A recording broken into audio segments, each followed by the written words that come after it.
sa mga influencers din po, sa mga papausbong. Gusto kong i-share sa inyo na dapat palagi nating isipin na we have to respect, everyone. And love everyone. Hindi po ganun kalaki ang Filipino YouTuber community po dito po sa Pilipinas. At sa totoo lang, dapat po kami po mga YouTuber, mga video content creator ay nagsusuporta po sa isa't isa. Pero sa aking episode po, i-feature ko po ang isa pong napaka-popular po na YouTuber at ibibigay ko ang rason kung bakit ako ay nag-unsubscribe at para sa akin hindi po dapat suportahan ang social media influencer na si MAKAG. Magandang araw po sa inyong lahat. Ako po si Sir JR ng Usap Usap University. Mga ka-U3 sa atin pong episode ngayon. Isa pong napaka-importante po na issue dahil alam po natin na napakalaki po ng naaabot po ng social media. In fact, mula sa mga pangalan na hindi po kilala, katulad ko, hindi ko sinasabing popular ako at singsikat ko po yung atin pong tatalakaying mga social media personality, pero definitely it has changed yung imahe at ang naging industriya po ng entertainment po sa bansang Pilipinas. At dahil po sa social media, sa YouTube at sa Facebook din po, nagkaroon po tayo ng mga quote-unquote na mga iniidolo ng mga social media personalities. And ako naman, as to Mr. MAKAG, I knew about him dahil yung event na kung saan sinuntok siya sa sunugan, yun ang naalala ko. Isang rap battle league na kung saan nagkaroon nga ng konting kaguluhan at naging physical po yung nangyari po na episode or isang event, hip-hop event under kina Sir Mike Swift. At ang gusto ko pong sabihin dito ay kung bakit dapat natin kina-call out yung mga ganitong uri po ng behavior po sa internet. At kung ano man yung behavior na tinutukoy ko po, ipapakita ko po at atin pong papanoorin sabay-sabay po dito po sa ating episode ngayon. At hopefully, nakikita niyo po sa screen. Ito yung isang snippet po ng video na nakita ko sa Facebook na really caught my attention. And later on, I will be telling you why this means a lot to me. At maliban pa sa fact na si Nico David po, ang kanya pong dinimanda po ng libel, ay malapit po sa akin din po. So tingnan natin at let's play and listen to this video. Hindi ka na makakauwi sa... I have to warn everyone na napakarami pong foul po at bad po na language ang nilalaman po ng video na ito. inyo, kahit ako na mismo pumunta sa Antipolo. You tell me the address where to meet up. Mag-isa lang akong pupunta. Ilalive video ko lahat. Mo, aayusin ko yung pilay mong tuhod na hayop ka. Pilantot! Dalawa lang kaming nakakaalam na pilantot kang hayop ka. Pilay! Gusto ko makipagkita ka sa akin. Before the end of this fucking month, pupunta kita sa Antipolo. Hindi ko naman babasagin mukha mo. I'm not that type. You know, I just wanna end this thing in a very good way. Ipapakita ko sa mga tao kung paano ka maglakad. Ina mo! Bobo! Tanga! Ina ka! Baboy! Ina mong pilantot! Bobo! Baboy! Tangina ka! This skin, babanggain mo! Hindi lang luha ang papatak ang inang mga mata mo, pati kolesterol sasama, hahalo, bobo, tanga. Then, kung nandito si Nico David, sige, comment mo Nico David, saan tayo magkikita sa Antipolo? Let's get it! Let's get it! Kahit bukas, game ako dyan. Ilalive ko yan, real talk. Ano, Nico David, sagot! Nasaan? Nasaan? Saan sa Antipolo, Nico? Saan sa Antipolo? Game. Bababuyin kita in person. PWD ka eh. Gusto ko lang na matuto ka at gusto ko kang turuan maglakad ng diretsyo. You'll need that. Sige, saan? Tangina, ang tagal man. Saan tayo magkikita, Nico David? Game. Saan? Saan? Pilantot. Saan? Wala! Wala! Talk shit ang puta! Makikipag-meet up na nga eh. Mas masaya yon. Can you imagine? Live! Makikita mo na ang idol mo. Saan? Ano na?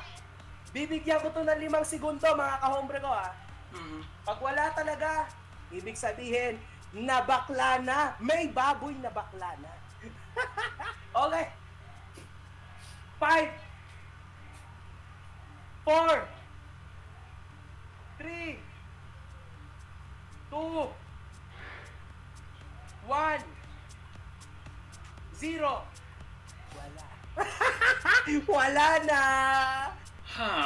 Okay. So, yun nga po mga ka-U3, ang isa po sa mga marami pang mga videos ni Mr. Makagago po na yun nga, naging viral dahil sa kanyang personality. I think he has always been like this, you know.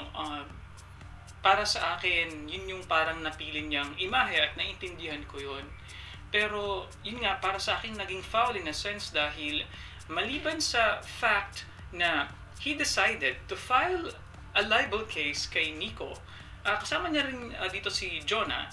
Nag-file sila ng kaso laban kay Nico David dahil nga si Nico David ay gumagawa ng mga videos sa YouTube patungkol sa quote-unquote pag-debunk. So mostly it's about a criticism on their actions perhaps or yung kanilang content. So yun yung naging content ni Nico David, and I believe na dahil doon sa mga yun ang kanilang naging basehan ng quote-unquote paninira ng puri ni Nico David sa kanila. Mga ka-U3 sa akin, we can actually use a lot of angles para sabihin na hindi tama ang ginagawa ni Mr. Makagago. Pero ang gusto ko pong i-highlight dito mga ka-U3 ay ang issue na kung saan napakalapit sa aking puso dahil ang aking fiancé po ay PWD at ang aking anak po ay meron pong medical condition na hindi po nakakahinga ng mabuti.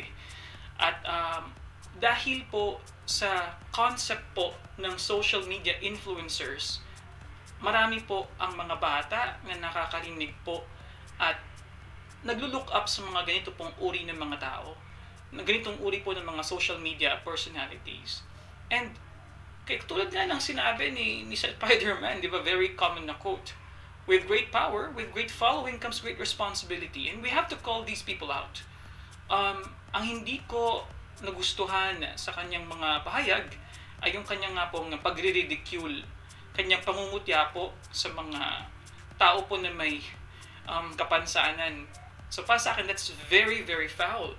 And the gall of that person to file a libel case dahil daw sinisiraan sila ng pure. And what would we call that video? I'm pretty sure though, you know, knowing Nico David, like any other human being, I would say that he's not perfect, you know. May mga videos si Nico David that maybe nakakasakit ng feelings ng isang social media personality. But then again, these are quote-unquote, they decided to become quote-unquote public figures. So in my view, if you're a public figure, you have to face the consequences, especially sa social media na talagang hindi lahat pwedeng magustuhan ng ginagawa mo. So para sa akin, we should develop a little bit more thick skin against trolls, against hate speech. Pero sinasabi ko na kinakailangan din siguro natin tingnan yung sarili natin before we try to file others a criminal case. I agree with Doc Adam na this will cause a kind of chilling effect for freedom of speech para sa mga content creators na katulad namin. Kaya po, I have really decided to release this video and I will show my support to Nico David. Dahil para sa akin, kinakailangan natin i-call out ang bad behavior of social media influencers. So mga ka-U3, tingnan natin because I'll be showing to you the angle sa PWD na perspective. Katulad nga ng sinabi ko, hindi ko pwedeng palampasin dahil ang aking mga minamahal ay membro po ng PWD community. So tingnan natin ano bang sinasabi ng batas about sa public ridicule. So dito po mga ka-U3, ito po ang section 39 po. I hope na you can see this clearly. Ito po ay nagmula sa Republic Act 9442, an act amending Republic Act number 7277, otherwise known as the Magna Carta for Disabled Persons and for Other Purposes. So, ito nga po yung atin pong batas so far na nagko-cover po ng mga karapatan po ng atin pong mga kababayan po na PWD or persons with disability. Deliverance from public ridicule. Sinasabi ito ng Section 39 ng Chapter 1. Public ridicule. For purposes of this chapter, public ridicule shall be defined as an act of making fun or contemptuous imitating or making mockery of persons with disability, whether in writing or in words or in action due to their impairments. So maliwanag po na tinawag po ni Mr. Makagago si Nico David na pilantot. Ano pa yung mga sinabi niya mga words? Pilay, PWD ka, sabi niya, di ba? Yun po ay, of course, definitely pangungutya po. Maliban pa po yan sa issue ng pangungutya ni Mr. Makagago sa mga matataba, sa mga gender na hindi po female or male, sinabi niyang bakla si Nico David at iba pa. So, clearly po, this is a form of bullying. This is a form of ridicule and mockery, mga ka-U3. So, gusto ko din pong i-highlight dito, maliban po sa pinakita po na behavior nga ni Mr. Makagago, I agree with Doc Adam na may signs and symptoms po ang pinapakitang behavior ni Makagago sa video na yon na parang personality disorder. I truly agree. In fact, nasa ano natin yun eh. Nasa civil code natin yung article 36, if I'm not mistaken. Yung psychological incapacity na pwede actually maging rason yan for a spouse na ifa-file yan for annulment ng marriage. At ang pinaka-common po sa experience ko po nung na nag-intern po ako sa Office of the Solicitor General po sa Makati. I remember narcissistic personality disorder. At sinasabi po dito mga ka-U3, though, sa isang artikulo ng Philippine News Agency, isa pong psychologist, Deliosa, noted that the most bullies, yung mga tao na nagbubuli po, ay may personality disorders. For instance, narcissistic or an antisocial personality disorder. So yun nga, so swak dito yung symptoms na sinabi ni Doc Adam sa kanyang video. So mga ka-U3, bakit nga ba kinakailangan nating protektahan ang ating new generation? Ba't kinakailangan nating protektahan ang ating mga PWD at ibang mga, I would say, marginalized po na sector ng Philippines? Very important for us because very basic. They are humans like us. Hindi sila dapat na kinukutya, hindi sila dapat na pinagtatawanan dahil itong mga circumstances na ito ay hindi nila pinili. Sino ba ang gustong magkaroon ng disability? Technically, wala naman, di ba? Pero this was because of a, random genetic draw that they have. But the point is, we should not ridicule them. This is foul. Foul talaga yan. So, para sa akin, mas dapat na ipakita natin, na respeto natin yung ating mga kapwa. Let's say, criticism pa yan. Diba? Dapat ipakita natin na we can criticize in a good way. We can criticize in a respectful way. Kasi hindi naman lahat ng kritisismo ay negative. Diba? Meron natin tayong tinatawag na constructive criticism. So, yan po ang nakita ko na dapat na in some ways baguhin po ng ibang mga social media influencers. And hindi lamang po si Mr. Makagago ang tinutukoy dito, kundi ang iba pang mga social media influencers na in some ways hindi nila naisip na posibleng gagayahin yung kanilang mga actions. Kaya nga, di ba, nasa pangalan nga, social media influencers. Gusto ko pong mag-share din mga ka-U3 because I am touching on the issue of persons with disabilities sa Pilipinas. I will show to you one of the many ways na ako personally, ang pag-a-advocate ko ng karapatan ng mga PWD. Yan ay, syempre, na-mention ko nga, ang aking pong fiancé, si Judy po, ay meron pong kapansanan. At isang halimbawa po na nangyari po, this happened last year. So makikita niyo po sa larawan ito, ito po ay actually isa pong stall, isang kainan sa isang mall po dito sa Pampanga. At interestingly, nagkaroon po ng konting hindi pagkakaunawaan, and I would say na in some ways medyo foul na behavior po. Kasi ang nangyari, actually, I really sent an email after that. I wrote a letter. At dahil doon, nag-reply naman yung may-ari. Dahil ang nangyari, actually makikita nyo sa screen ngayon, no, ito yung part po ng email. Ang ginawa po sa akin pong fiancé na si Judy nung siya po ay nag-ask lang naman for a PWD discount. Dahil nga po, parte po yun ng karapatan nila na magkaroon po ng discount po sa mga pagkain, mga basic necessities. At ang sinabi sa kanya ng staff na nakita nyo nga po kanina sa litrato, sabi niya, nabasa niyo ba yan? Walang PWD, meron ba? Tingnan mo. Nakikita mo? Meron ba? Wala, di ba? Your staff actually, I said here, your staff actually went out of the encircled area and pointed to the yellow notice signage. It was humiliating for my fiancé who has a disability. My fiancé then responded to her, "Are you being sarcastic with me? Aren't you aware that all food establishments are required to give PWD discounts? Huwag kang maging sarcastic sa akin natin. Di ba, di ko naman na pinipilit." And then the staff just say, "Hindi po ma'am." And then, the staff probably went back to her senses that she is not the customer in this situation. So for others, this may be a small thing. Pero para sa akin mga ka-UV, kinakailangan nating i-further yung karapatan ng mga marginalized na mga sektor po ng ating pong lipunan. And that's one way of protecting them. And showing to them that the law was made to somehow ease out the pain that they have or yung struggles na meron sila. Diba? Parang concept yun ng social justice. So, alam na nga natin na in some ways meron silang mga kakayanan na hindi nila magawa dahil nga sa kanilang kapansanan. Tapos, kukutyain pa natin. I highly would recommend for influencers not to do that. Kasi nga, nangyayari yan sa ating society unfortunately.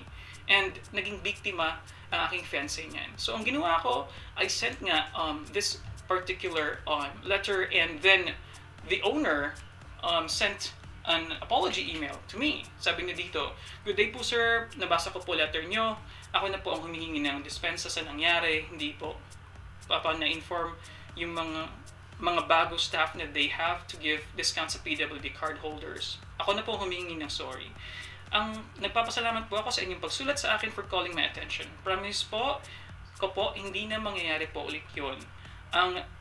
Nagpapasalamat din po ako sa inyo sa pagsuporta niyo po sa kanilang cafe na kahit mura lang po sa pagkain namin pero napili niyo tikman ang pagkain namin doon.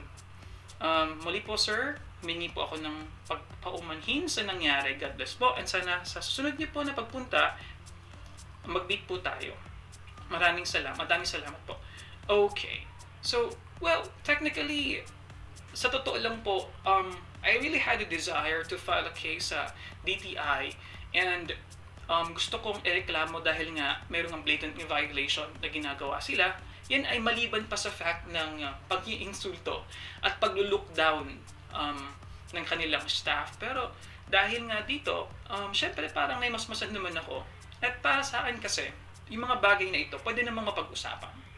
Pero kinakailangan natin na in some parts, i-educate natin yung ating mga kababayan at yung mga owners ng establishments dahil kinakailangan po nilang malaman na dapat i-treat yung mga kapwa natin na kung meron mang kapansanan to be fair, and ibibigay sa kanila dapat yung mga inilaan na rights and privileges ng ating batas. Gusto ko naman pong i-add dito ang akin pong idea on the current libel case na kasalukuyan nga pong gumugulong. Ako, very thankful ako kay Nico sa kanyang pag-support sa akin. In some ways, dahil yung meron siyang content, I think this was it. Yung video content na hidden meaning of Shantidopes, Amats, and the Pidea's Dangerous Tendency Rule. Na-share niya po sa kanya pong mga followers ang akin pong channel, ang link po ng aking channel sa kanyang mga team kamatis. Ayan. At ako, thankful ako na ginamit niya yung aming mga pag-uusap, yung mga input ko sa kanya sa episode na ito. And nakita ko kay Nico na he's very sincere and he is very passionate for what he does in trying to educate other people. Of course, like what I mentioned, hindi ko masasabing perfecto si Nico David. I'm pretty sure na sa kanyang pagdedebunk, meron siyang posibleng masaktan ng mga damdamin ng iba. But then again, yan yung kanyang role na pinakita na persona niya sa social media.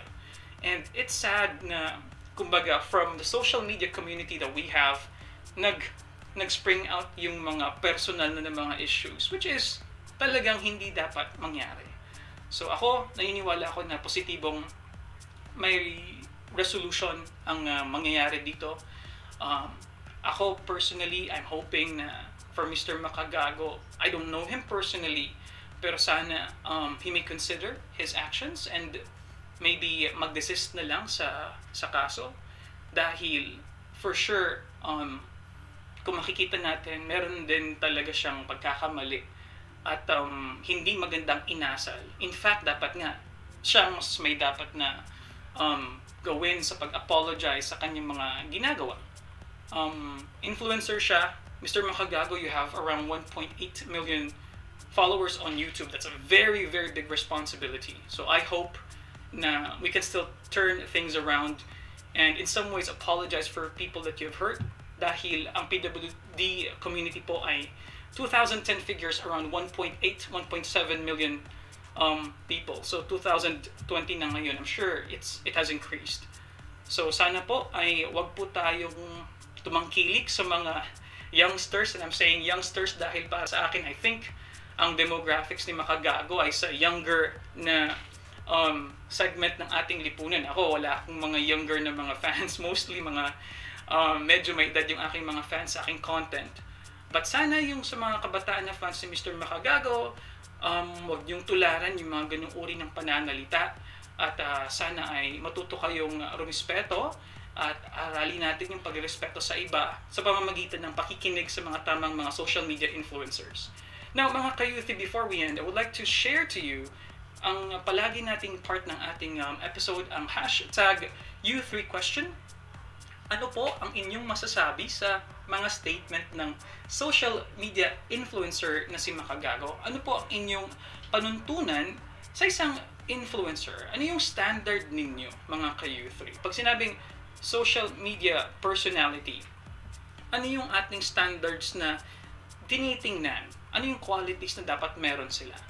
So mga ka-U3, yun lang po ang ating pong episode ngayon. Medyo mahaba dahil yes, this issue is really, really close to my heart. Dahil nga PWD po ang aking fiancé na si Judy at ang akin naman pong anak ay meron nga pong sakit at ayaw ko po na ang aking pong anak na inborn po na may disability na makahinga ng natural ay kutyain po ng iba dahil napanood nila na okay lang gawin yon sa YouTube dahil nakita nila yung kanilang mga quote-unquote mga iniidolo ng mga social media personalities. Kaya hanggang sa muli po mga ka-youthi, gusto ko lang pong sabihin sa inyo, sa mga influencers din po, sa mga papausbong, gusto kong i-share sa inyo na dapat palagi nating isipin na we have to respect, everyone. And love everyone.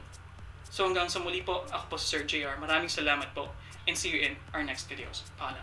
Peace.